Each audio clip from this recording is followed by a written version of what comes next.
Hi guys, today we're going to take a look at Yalahar Cults, which is one of the best profit spots for low level mages. So I recommend for a level 50 plus, you can come here both on a Sorcerer and Druid. It's likely going to be slightly better on a Sorcerer due to the waves that work a lot better in this cave. However, you're mostly going to be using Thunderstorm runes in any case, so not super important, but it probably is a little bit better on Sorcerers. So overall tier rating, I give it as a B- for experience and S for profit. As you can see, the expected profit is pretty good. Raw experience is kind of, you're going to pick up a few levels, but it's nothing really too crazy. So on here on the right hand side, you can see the character which I used for this video for these results.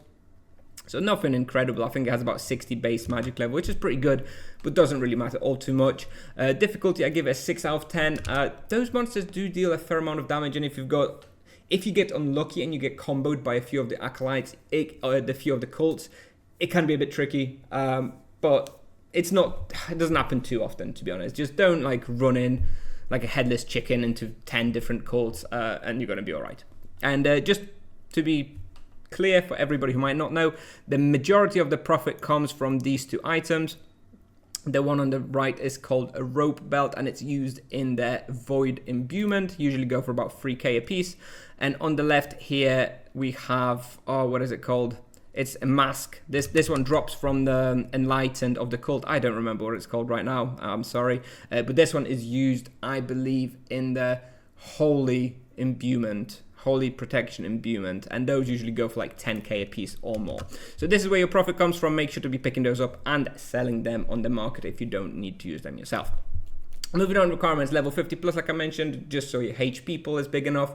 You'll want Yalahar access. I recommend having Dwarven Ring. It's not super necessary, but they do sometimes make you drunk, so it's helpful to have a Dwarven Ring. This place can effectively be hunted by mages, knights, and paladins. Knights and paladins don't have as good of a time here, but they can still make it work. Probably going to have the worst profit.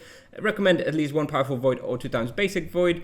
For damage breakdown, if you're struggling, you may consider using Garlic Necklace to mitigate that life drain damage. And even Bone Fiddle, if you have it from from a different character, will also obviously help to mitigate all this life drain damage, which is basically everything here in this hunting ground. Moving on to supplies per hour, I used about 150 mana potions with 1 powerful void imbuement, as you can see. So depending on your void imbues, it's probably going to be a little bit different. I used about 900 thunderstorm runes, 6 mastermind potions, and you probably want to bring a few sudden death runes just in case, especially if you go into the lowest level where there's a couple of serpent spawns. So just in case you need to kill them, you might want to have a few sudden death runes. Not super important. Charms and Wheel, not applicable at this level, and character in the video is a level 52 sorcerer with 60 magic level. For the route, honestly, you just full clear everything from the top, including the tower, like on 0. On 0 you have like +1 and +2 levels as well. I didn't even want to include the screenshots because it's pointless, but basically just full clear the whole Yalahar Cults. You come in somewhere here. Oh god, this color does not work. Let's see, blue maybe. You come in, you clear the base level, you go in, you go clear +1, +2, then you go down to -1, you full clear here, you go to -2, you full clear everything, you go down to -3, full clear in here, then you go down to -4, and the -4 is the only real decision point that you have to think about what you want to do. Personally, when I'm as low as level 50, I just do sort of the entrance to like the -4, so I'll do a little pull here at the start, and maybe I'll go up a bit north and do another little pull here. This is because the enlightens of the cult, they are pretty strong.